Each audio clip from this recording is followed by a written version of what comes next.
The broadcast is now starting. All attendees are in listen-only mode. Good evening, everyone. We still have a few people signing in, so hopefully they'll all be on here in a few minutes. And I'm Jim Lewis. I'll be working with you throughout these 12 programs, and thank you very much for being here, taking time out of your day. I know most of you have been working all day, and so finding time to tune into a program like this in the evening is no easy thing to do. I'm just kind of looking at the list of people who have signed in. We have a couple of people in India, we have people in Wisconsin, we have people in Texas, goodness, up in Minnesota, and it's really amazing what you can do. I've had programs like this where we had people halfway around the world in either direction, so we were pretty well spanning the globe. So hopefully you all downloaded your material, but if you haven't, don't sweat it. You can follow along with the program right now, and then you can download your material later on. And the main reason for having the material downloaded is so you can take notes on the slides.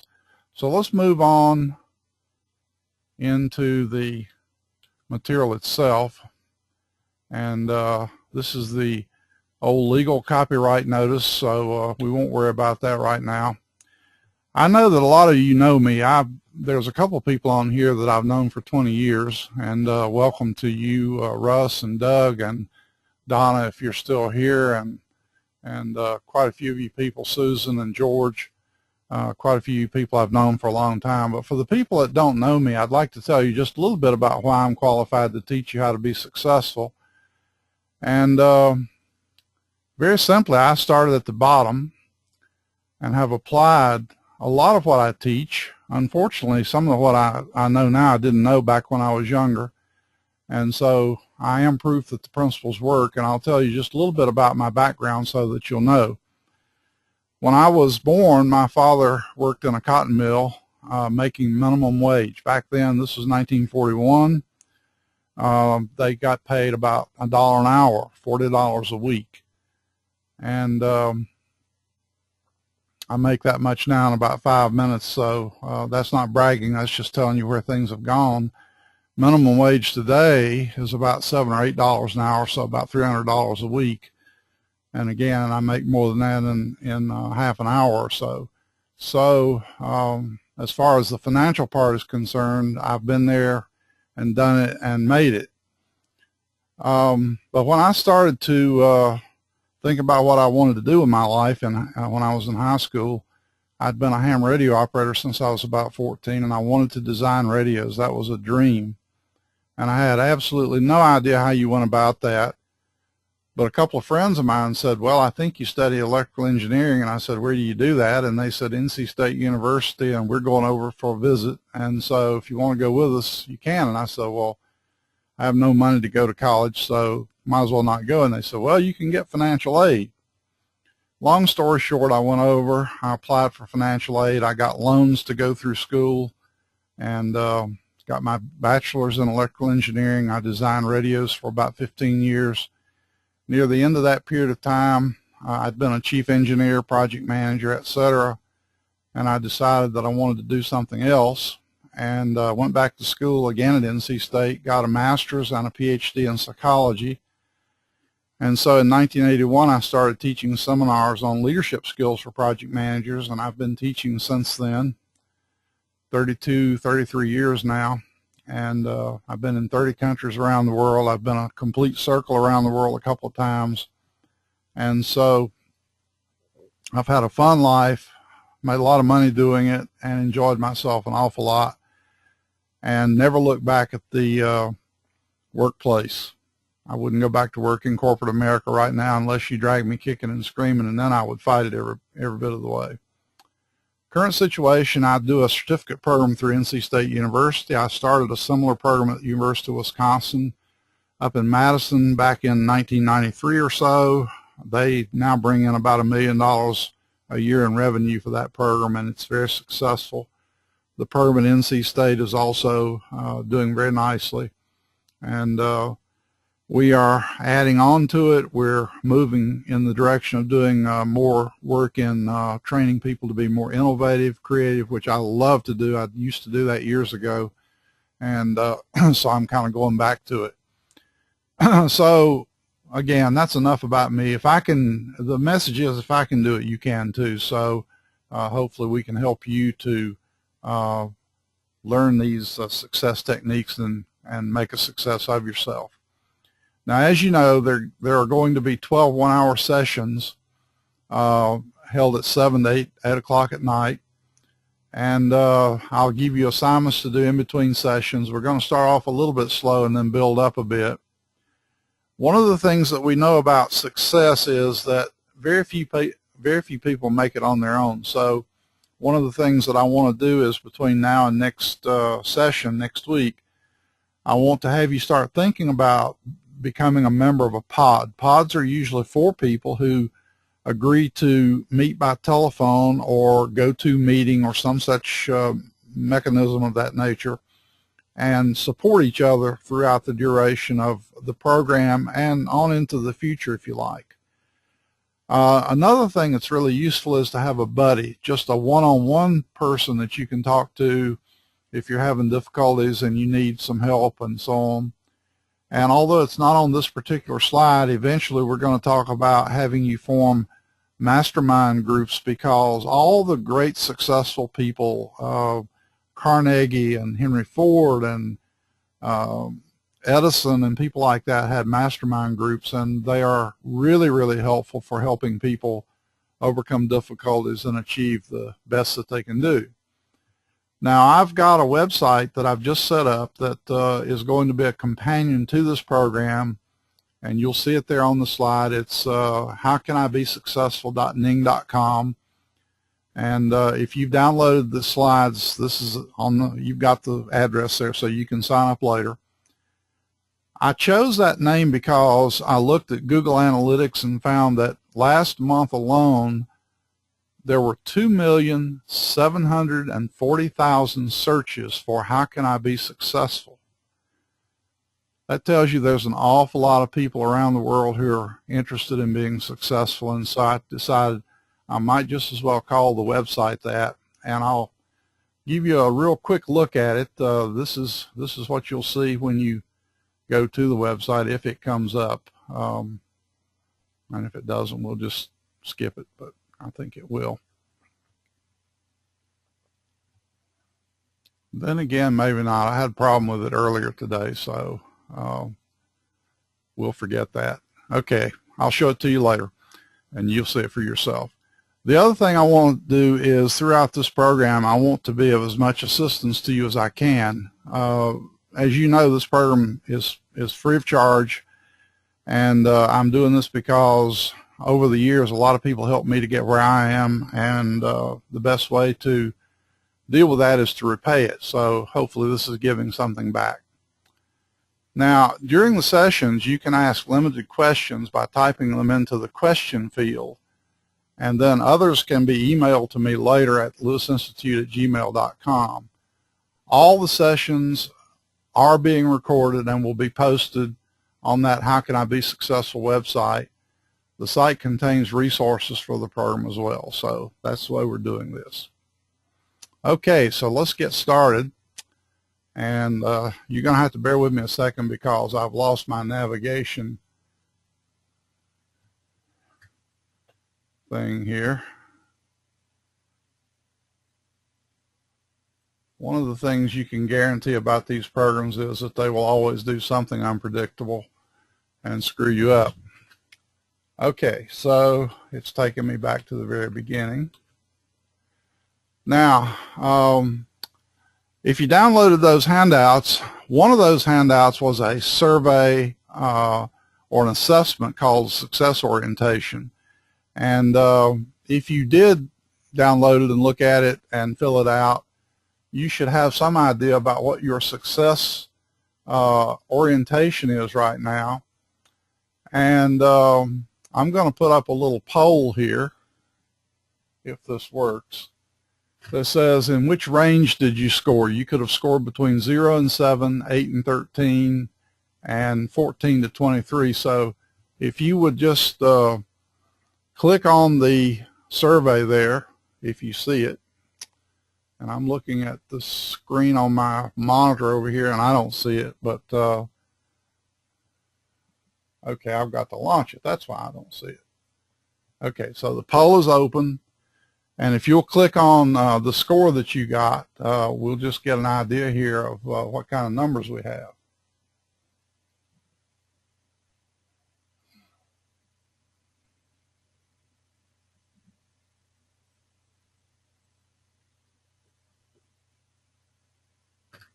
Okay, looks like everybody has responded, and it's very interesting. I'm happy to say we don't have anybody down in the 0 to 7 region, and it's about equally split between moderate and high. So what that says is that, as far as I can tell, those of you in the moderate range will have to work a little bit at this, but that's what this program is all about, is to help you to overcome whatever difficulties you might have. And the rest of you, the ones of you that scored up in the 14 to 23 point range, are well on your way. And those of you that are in India, I know it's about 5:30 in the morning over there. If you get up at 5:30 in the morning to attend a program like this, my guess is that you also are well on your way to success. And so let's go from here and see what we can say about the principles that we want to examine. Well, there are a lot of ways to achieve success: honest, dishonest, accidental, all kinds of things. This little cartoon illustrates one possibility. It isn't one that I would particularly advocate or particularly want to engage in, but I guess it is a possibility. Better yet, though, I've coined a little phrase called the 3 Ds. And what I say is that you have to begin with the desire to be successful. You got to want to do it, but that by itself is not enough. A lot of people sit around and say, I would really like to have $1 million. Well, yeah, and goodness knows what might have to happen for you to get that $1 million. You have to really turn that desire into a dream. And the more you can dream about something, the more likely it is to come true. Martin Luther King, in his famous speech, said, "I have a dream." And as Sonic says, a guy that did a program on TED, he didn't give the "I have a plan" speech. He said, "I have a dream." And he did. He had a big dream. And most successful people have dreamed about what they want to see happen for quite some time before it became a reality. And one of the issues that they have is, if they don't have a lot of determination, they'll never see that dream come true. So the 3 Ds consist of desire, dreams, determination. And then you also have to know how to go about it. So that's where the success principles come in. So that's what we're going to be looking at. And I think I need to close out the poll there. Okay. All right. So let's talk about what success means. For a lot of folks, it simply means they got a lot of money. But I know people that have a lot of money and are absolutely unhappy, miserable. They have bad relationships. They've been through 12 relationships in the past 3 years, and none of them have worked out, and they're unhappy, and their bodies may be in terrible physical shape. Their mental attitude is really terrible, and they're broken in spirit. And my belief is that to be truly successful, you have to have balance in all 5 areas of your life. You will never have perfect balance, so I would say that it sort of fluctuates a bit, and at any given time it won't be perfectly balanced, but over time it sort of smooths itself out. Now, I should say, by the way, that some of you were in a 1-hour webinar that I did recently where some of this stuff was presented, and unfortunately we have to go back through some of it because there are a lot of people on here who have not been through it. So you folks that have seen it before, just consider yourselves lucky to get a refresher, because you have to keep repeating this stuff for it to really take, it seems. So these are the 5 basic areas that we need to have balance in. We have to be physically fit. We have to keep our minds fresh. We need some sort of spiritual engagement or endeavor. Stephen Covey used to talk about sharpening the saw. He said, you know, if the saw gets dull, it won't cut wood, and so we need to take time out from work occasionally to sharpen the saw, which means engage in mind, body, spirit, and relationship building. Relationships are like everything else. They don't just manage themselves. You have to manage them yourself, and so there's going to be a part of this program where we're going to talk about what to do when you have relationship difficulties, because it's interesting that most of us do not know how to cope with those kinds of things. I will tell you candidly that I don't care much for Dr. Phil's TV program, but I do think he wrote a really nice book called Life Strategies, and he talks about the fact that most of us didn't have very good role models for dealing with these relationship difficulties, so where are we going to find out? So there's some books and some helps along the way, and we'll share some of those with you. By the way, here are the scores for those of you, or here's how to score that instrument for those of you that didn't get around to it. So I just put this in there so that you would have it. All right. Now, let's talk about what that instrument measured, because I told you that it measures success orientation. And I want to talk about 2 different kinds of mental mindsets or attitudes toward life. The first one is called the operational reactive mindset, and its orientation is to just keep things on the status quo. Don't rock the boat. Just keep things going smoothly. For goodness sakes, if everything's all right, if it ain't broke, don't fix it. That's sort of the attitude of that mindset. Now, the opposite of that is a strategic creative mindset, the orientation which is to determine what we want. We're not satisfied with the status quo. We want to make things like we want it. Back to the left, the goal of the operational mindset is stability and consistency. A lot of managers in corporations are chosen for this very trait. They're supposed to keep the ship running on course. Don't rock the boat. Don't shake things up. Just keep things stable and consistent. On the other hand, the strategic creative mindset says, let's get empowered here and get aligned with our goals and go where we want to go. And let's change the direction of this stupid ship if it's not going where we want it to go. Again, the next item in the list is the attitude we have toward change. The operational reactive mindset says that change should be slow and incremental. It's interesting that there is a slight difference between innovation and creativity.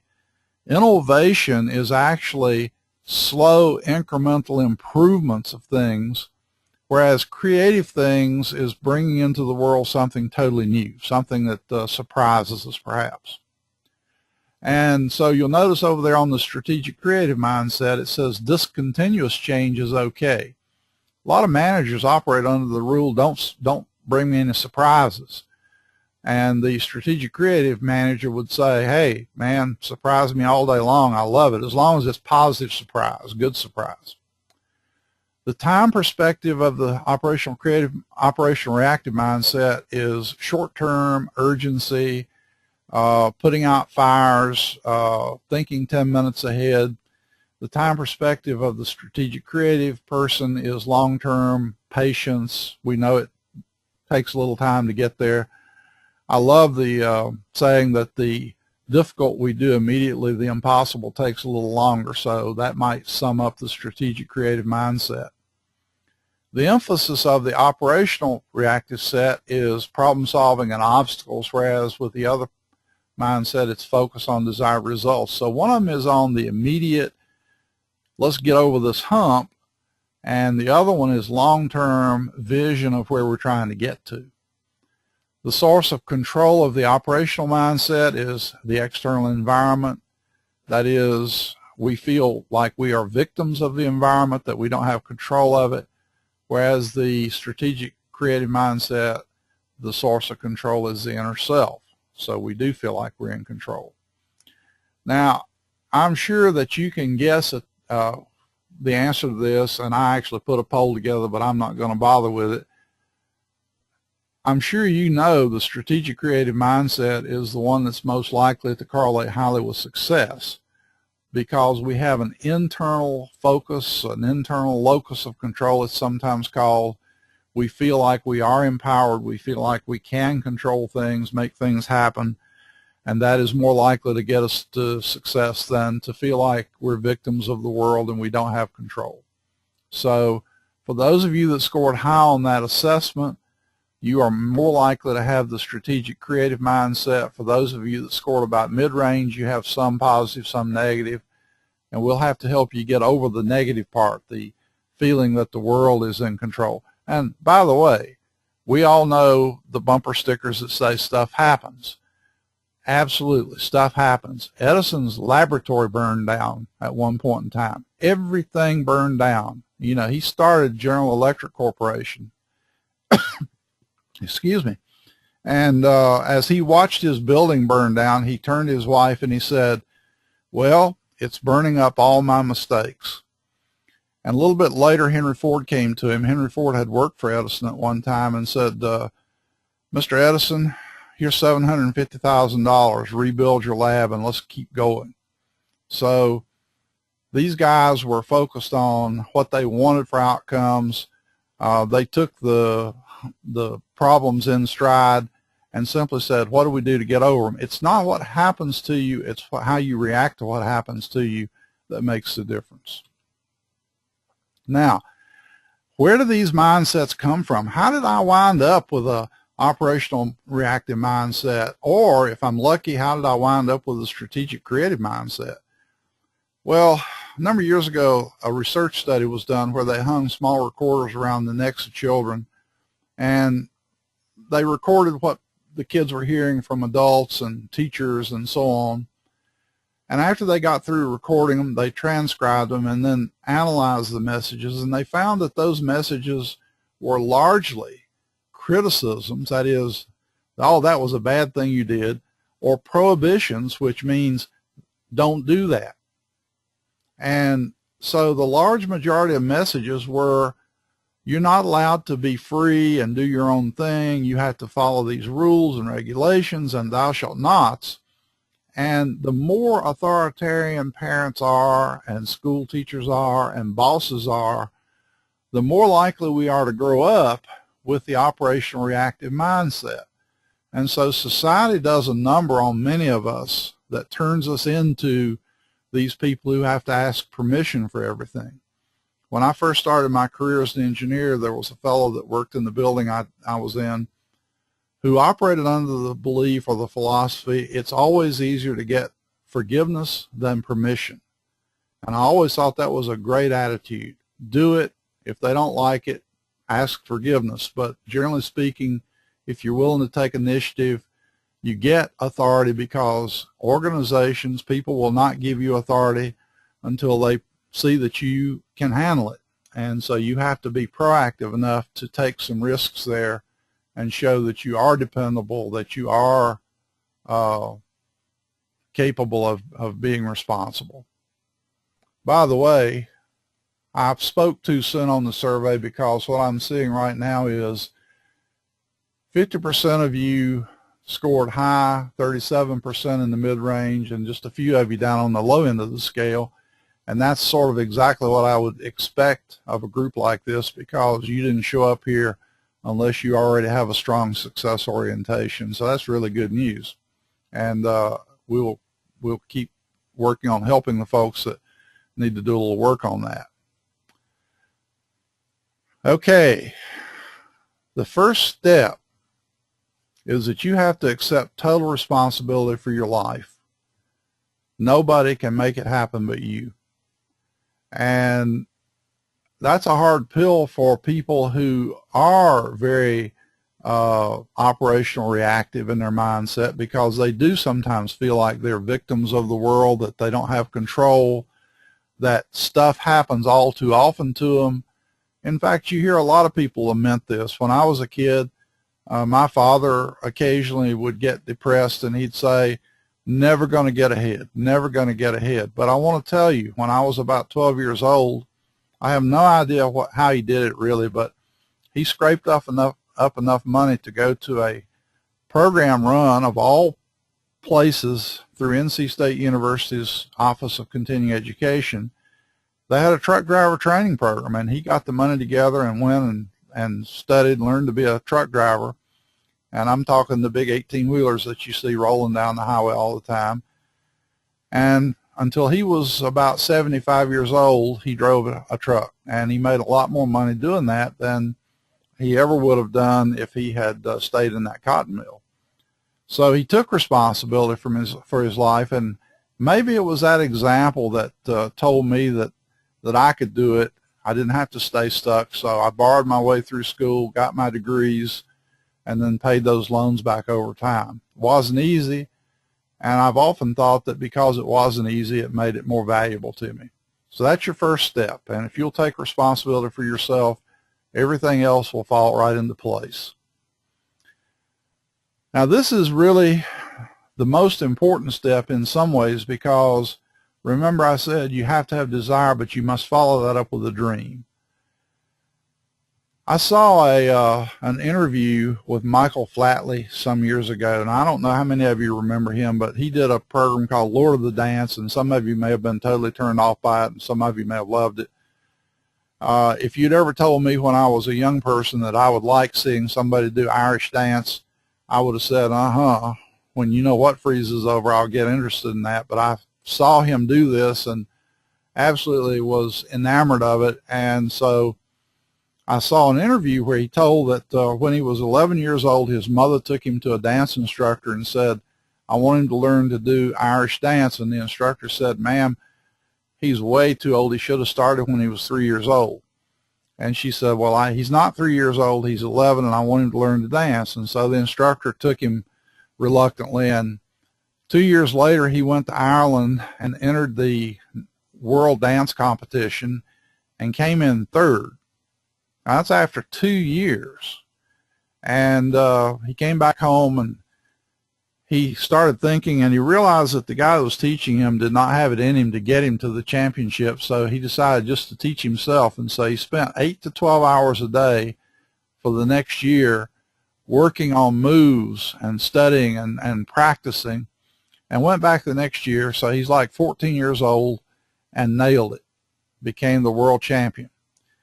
And he said that while he was in school, he was in a Catholic school, and while he was in school, the nuns were always yelling at him for daydreaming, staring out the window. And he said, I can't emphasize strongly enough how important it is for children to have dreams and imagination. And I was just looking at my slide here, and it says this is the first of the 3 Ds. It's actually the first and second of the 3 Ds, because the desire and the dreams kind of go hand in hand. And you can see here this woman's dreaming about a home and cars and travel and money and romance and so on. And don't ever downplay your dreams. And I've heard it said that if children are small and you say, what do you want to be when you grow up? And one day they say, I want to be a fireman. The next day they want to be a surgeon. Don't ever disparage it. Just let them shift gears, and don't ever remind them that they have shifted gears. Just let them keep going, because eventually it will all solidify. Unfortunately for some of us, we're 30 years old before that dream solidifies, but that's okay. You'll get there eventually. Actually, one of the problems we have is that it's not that people don't dream. It's not that people dream too large, but rather they don't dream large enough. Russell Ackoff was a professor at University of Pennsylvania, and he was an architect and a very brilliant guy. And he always said, when you do something creative, he said, go for broke. You can always come down to quote-unquote reality, but it's awfully hard to go up from mediocrity. So start off with the biggest dream in mind that you can muster, and then come down from there if you have to, but don't start too low or you'll never get to the top. So I got these things reversed. I said the desire and the dreams were different, but That's okay. You can reverse them. So the question is, how strong is your desire to achieve success? It isn't enough to just wish for it. The desire has to drive you so that you do dream about it, and it becomes a reality in your mind. All right. So as part of this whole process of beginning with the end in mind, you want to write out your goal and you want to establish a date by which it will be achieved. Now, when I say this is important, what I mean by this is important is you need to write it out. I'm working right now with some folks in India to develop a little app that'll run on your PDA, your cell phone, your tablet, whatever it will be, where you enter these things into the device and put a date on it and then review it periodically, and you'll see in a moment that's one of the big steps. But writing out your goals is really important because that signals to your subconscious that you really are serious about it. And that's important because it is your subconscious that tends to help bring this about. Okay? Third step.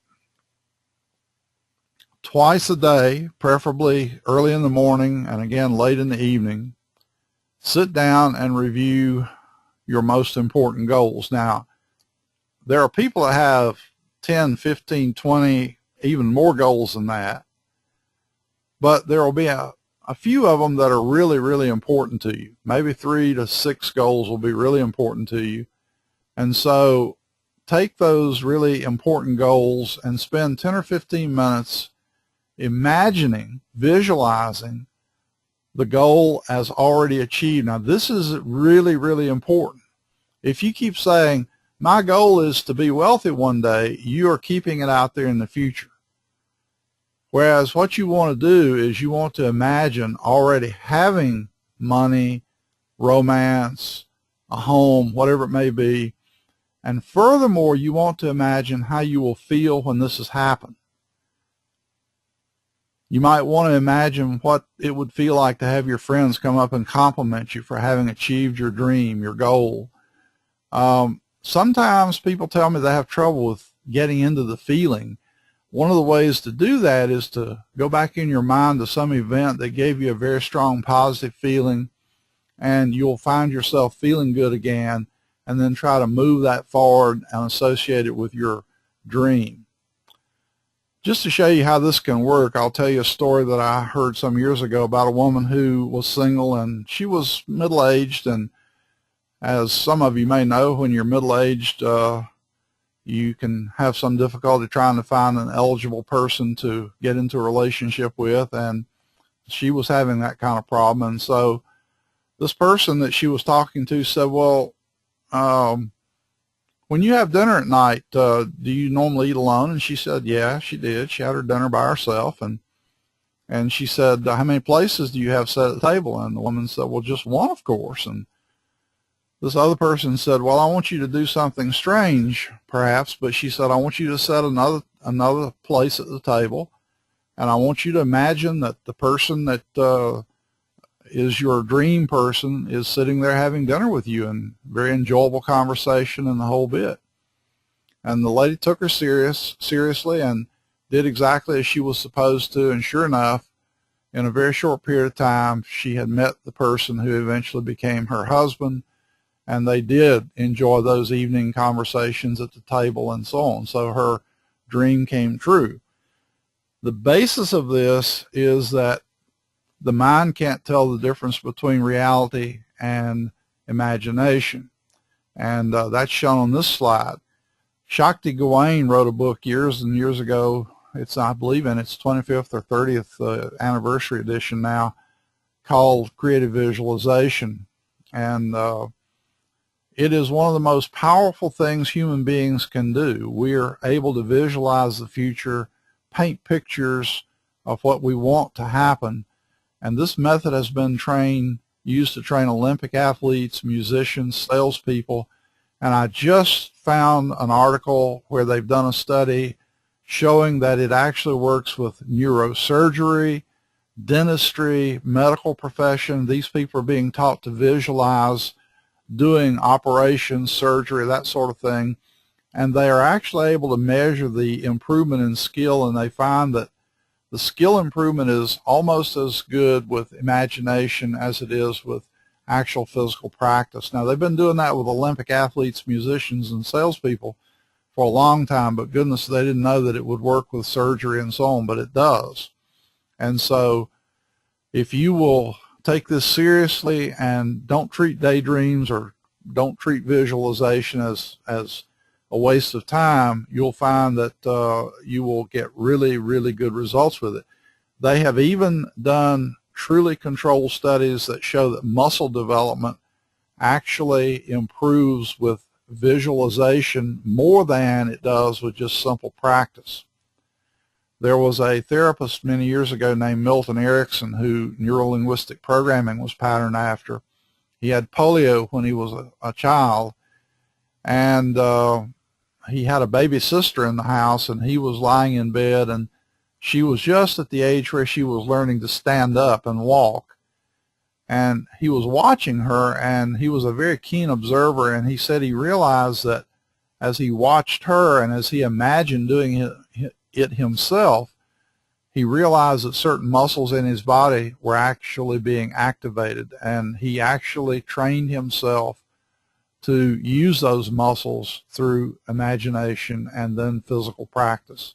So please don't discount this. This is a very, very important principle. Okay, step number 4. What's the first step you can take to move you toward your goal? The Quakers have a saying, pray and move your feet. You can, for example, let's say that one of your goals is to control your weight. You'd like to lose some of the pounds that you put on. And I'm going to back up just a little bit and tell you that you should never write goals in terms of negatives. You should always write them as positives, because the subconscious can't process negatives.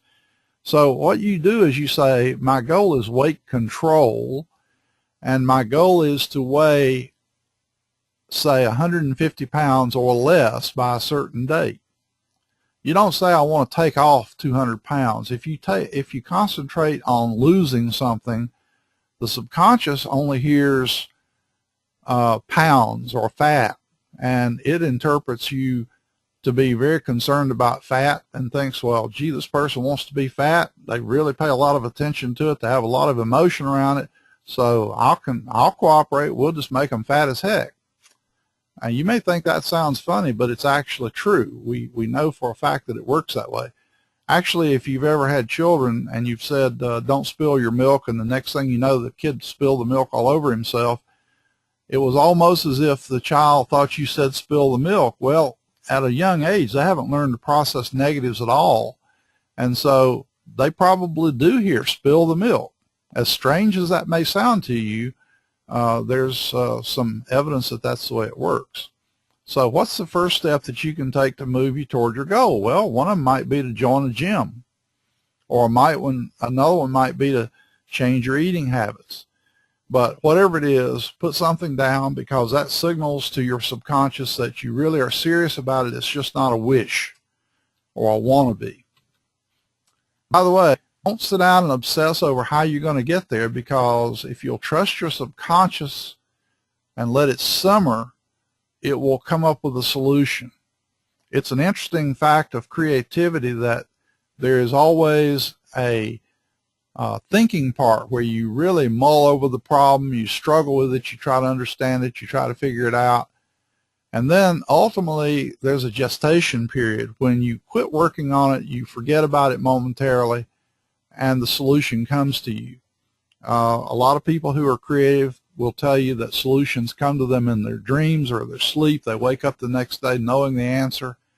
That has happened to me many, many times, and so I know it works. So trust your subconscious to come up with an answer, and don't try to figure it out with your conscious mind. Your subconscious always knows more than your conscious mind does, and it's just that you don't know how to access all of it, so have patience with it. All right. This is perhaps one of the hard steps for a lot of folks, because they're not used to practicing this step, but the question is, what are you willing to give in order to achieve whatever your goal is, okay? What are you willing to give in order to achieve your goal? It says down at the bottom of the slide, you get what you give. That's a strange thing to some people. They think, well, you know, if I give money away, that means I got less. It turns out that all the people who have practiced giving away some percentage of their income find that it comes back to them multiplied. And it's a really interesting phenomenon. It's been validated by so many people that there can be no doubt that it works that way. However, one of the things that you can give is service. You can give cooperation. You can give compliments to people. You can try to make people feel better. You can give help to people, assistance to people. As a matter of fact, one of the expressions that I heard a while back that I really liked is, quit trying to be a go-getter and become a go-giver. Quit trying to be a go-getter and become a go-giver. And I really like that. I found that I have never given anything away that didn't come back to me at some point in time. And it may not come back immediately, but it does come back sooner or later. So think about, as you go along, what are you going to give in order to achieve the goals that you want to achieve? All right. Now, I want to get you started on this trip because between now and next week, you need to develop at least 4 goals that are really important to you and start reviewing them twice daily, 10 or 15 minutes in the morning, 10 or 15 minutes in the evening, preferably not too long before you go to bed, because if you put those in your head just before you fall asleep, it tends to let the subconscious percolate on them and work on the house for you. So think about what your long-term dreams are, goals are. Write those down somewhere. As I said, in the next week or so, we should be finished with our Total Success app for the Android platform, and then we will convert it over to the Apple platform. So for those of you that have Androids, we'll have it available pretty soon. For those of you that have Apples, it'll be a little bit longer. And if you will register with the website that I've set up, it's a free website. There is a paid Inner Circle membership, but you don't have to be a part of that. And you will get notices on when that sort of thing is going to happen. The other thing is that these sessions are being recorded. I'm going to upload those to YouTube, and then I'm going to link them to the website, so you can just go to the one place and review the lessons. For those people that missed tonight's lesson, they'll be able to go there and pick these up. I know that there's one group in a company who are going to get together at lunchtime and watch the recordings, because doing it in the evening for them is not a very practical thing. So hopefully that'll work for you. Now,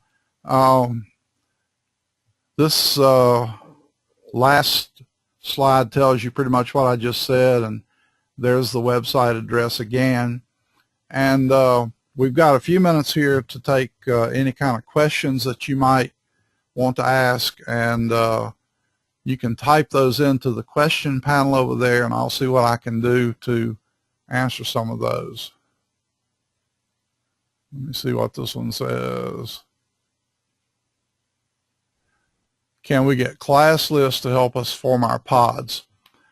The best way to do that is if everybody will join the website, then the class list will be there, and we will have all the resources on the website. But yes, I'll check and make sure that everybody's okay with having me share names and so on, and so I'll correspond with you by email to find that out in the next few days.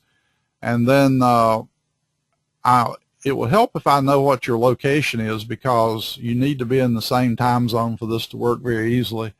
You certainly don't want to have to go across too many time zones to have a pod conversation.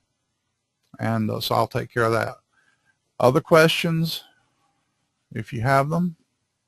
And again, you can email me at lewisinstituteinc@yahoo.com if you have questions that occur to you later on.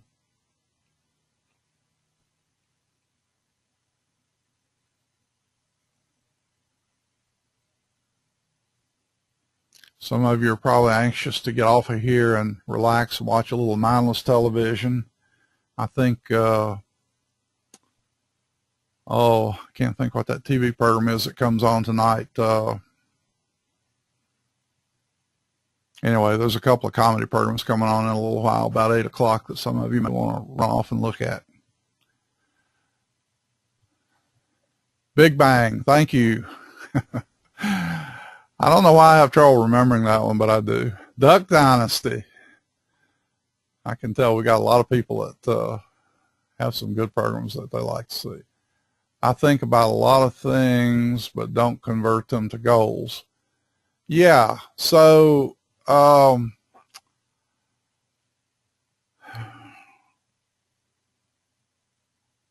would say start with a dream first. What kind of life would you like to lead? And then think, okay, what aspects of that do I need to worry about? By the way, I want to make a point that we're going to get back into in a future session. You need money, but you don't need a job. You need money, but you don't need a job.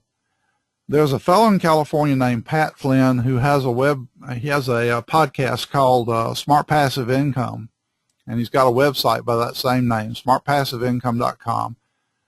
Pat is 29 years old. He publishes his monthly income every month, tells you how much he drew down that month. Last time I checked, I took about 6 months of his reports, and the guy is drawing down about $500,000 a year. Totally passive income. Now, some of you may know I've written 12 books on project management and couple little ebooks recently, so 13, 14 altogether. But for the past 10 years, those books have been pulling in about $50,000 a year in royalties. That's $1,000 a week while I sit here at home and don't do any physical work. The recession started a couple years ago, and book sales have dropped to about half that, but I'm still pulling in $500 a week and not having to do anything for it. I have royalties that come in from a couple of online programs that I've done. You don't need a job. I haven't had a job in 32 years. I quit my job, and now I'm self-employed. And I will tell you that, yes, you can make money in corporate America. You can make money working for other people. But you can make way more money being self-employed than you can ever do working for someone else. So keep that in mind.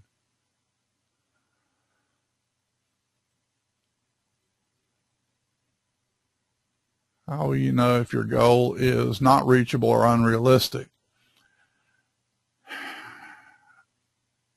I don't know how to answer that for sure, except to tell you that there have been a lot of people who have poo-pooed the goals that people had who did achieve them. There were people that said we aren't going to have powered flight. The Wright brothers disproved that. There are people who said you can't put somebody on the moon. There are people that have said you can't do almost everything that has been done. And so it's not a question probably of can it be done, but how long will it take to be done? Actually, if you think about programs like Star Trek, let's think about that. Teleportation. You dematerialize a human body and you put it back together in another spot. Now, there are people that may say, well, that's really totally fantasy. That'll never happen. But the particle physicists are not so sure that's true, because when you get down to the quantum level, to the atomic level, there is almost nothing there. And even the stuff that is there, the electrons, the photons, all that sort of thing, if you treat them like particles, they behave like particles. If you treat them like waves, they behave like waves. They can't be both. So the truth is that we don't know what the heck they are. Best we can say is that they seem to have consciousness associated with them, and they respond to the consciousness of the observer. So I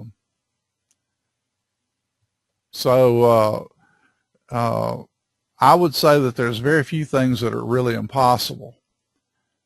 Can you have a strategic, creative mindset and yet not find yourself in the stuck Yeah, you can have an overall strategic creative mindset, and occasionally, as we said, things happen that are bad, and we have to respond.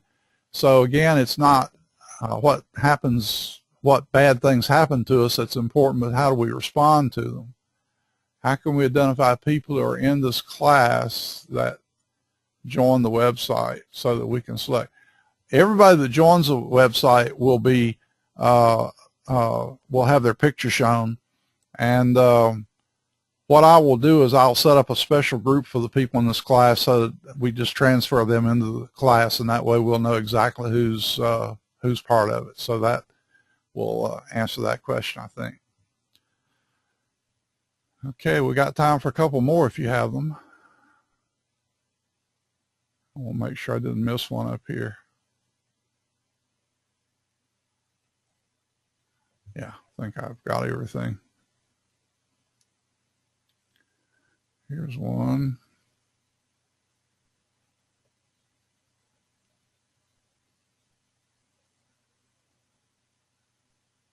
Is Maslow's hierarchy a good basis for designing the kind of life you would like to lead? I'm thinking of attending to basic necessities first. Let me change your view about that. Maslow said that self-actualization occurred at the top of the pyramid and that you didn't get there unless your bottom level needs were met. Maslow's hierarchy has never been proven by any research study that I've ever seen. And I have a PhD in psychology, and I reviewed all that literature at one time. As a matter of fact, you could even argue that Maslow has it backwards, so let me just explain what I mean by that. If you've ever gotten involved in some fun thing that you were doing or some challenging thing that you were doing, something that you just really got yourself into and you were loving working on it, and you suddenly realize, oh my goodness, I got to go pee. For a moment, those basic physiological needs were not important to you. Now, they did emerge, and you had to go pee for right then and then come back to what you were doing. But if you're self-actualizing, if you're doing something that you absolutely are consumed by, those lower-level needs become less important. And this is one of the problems we got in organizations. We have been fooled into thinking about the lower-level needs to the exclusion of self-actualization. If we had made jobs so much fun and so interesting that people look forward to coming to work every day, we wouldn't have the problems we've got. As a matter of fact, this is what you're seeing with the Googles and in some cases Apple Computer and places like that where work is fun, people love what they're doing. I get up in the morning looking forward to going out and teaching. I don't see that as a job. That's not a job. That's fun. That's challenging. It's fun. It's engaging. And so I've been self-actualizing for a long time. Actually, the drudgery stuff that I have to do is just a necessary evil, but it doesn't take over my entire life. Okay, here's one. Okay, yeah, absolutely. Absolutely. It's more like the guy who wrote the book on flow, whose name I can't pronounce. But yeah, if you get in the flow state, all that other stuff becomes less important to you. And I'll tell you, it's a lot more fun being that way than being in the situation where you wake up in the morning and say, oh God, I got to go face those people. I got to go to work today. I'd rather stay in bed or go have a root canal. That's no good. Folks, I think that's enough for the evening. I will post this on YouTube hopefully no later than noon tomorrow. I have to do just a little bit of processing to get it on YouTube. And I will also keep all of you informed by email as to what's going on. And I look forward to seeing you on the website, howcanibesuccessful.ning.com. And enjoy the rest of your evening, and I will see you in a week. And drop me some emails and let me know how you've applied some of this stuff, because I want this to be as interactive as possible. Thanks a lot, and good evening.